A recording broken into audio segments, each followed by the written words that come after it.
It's time now to move on to pension trusts. And we're going to look at Grindley Gadgets Limited and a couple of their directors, James Mayer, age 36, and Marjorie Mayer, age 37, looking at life insurance protection.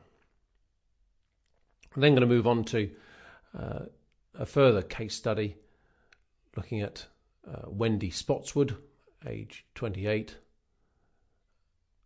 who is unmarried and looking for financial security. As I've said, Jim was a full-time employee at Grindley Gadgets Limited. Grindley's pension scheme covered all 237 employees and was run on a central trust with very conventional rules.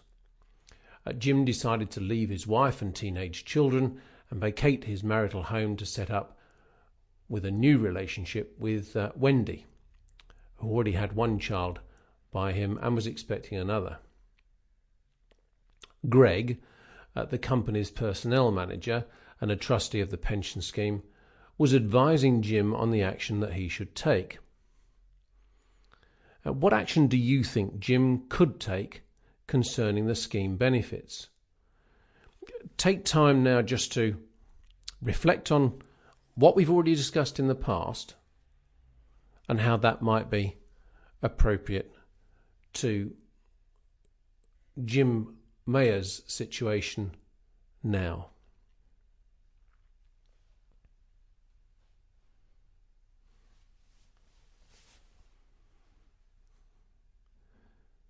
Well, suffice it to say, this was not an easy situation to advise on. Jim's estranged wife had a legal claim upon the estate that Jim would leave if he died. She also had a call on the death in service benefits provided by Grindley Gadgets pension scheme. Jim had a difficult relationship with his wife and required that his death in service benefits were paid to Wendy to support her and his 2 children by her. He had no other life insurance cover and was blind to any need for any. He was, frankly, short of disposable income.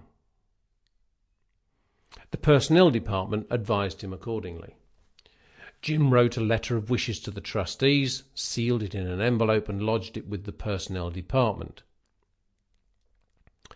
Jim died 7 months later, having contracted a fatal illness. No other life assurances existed apart from the death in service benefits from the Grindley pension scheme.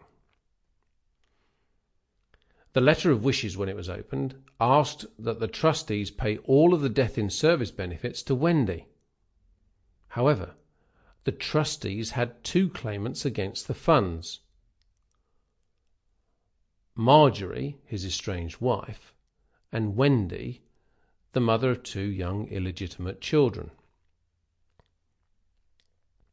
The point of this case study is that although Jim felt that he had settled his financial affairs, he put his reliance for Wendy's future and the future of his 2 illegitimate children into the hands of an arbitrary system.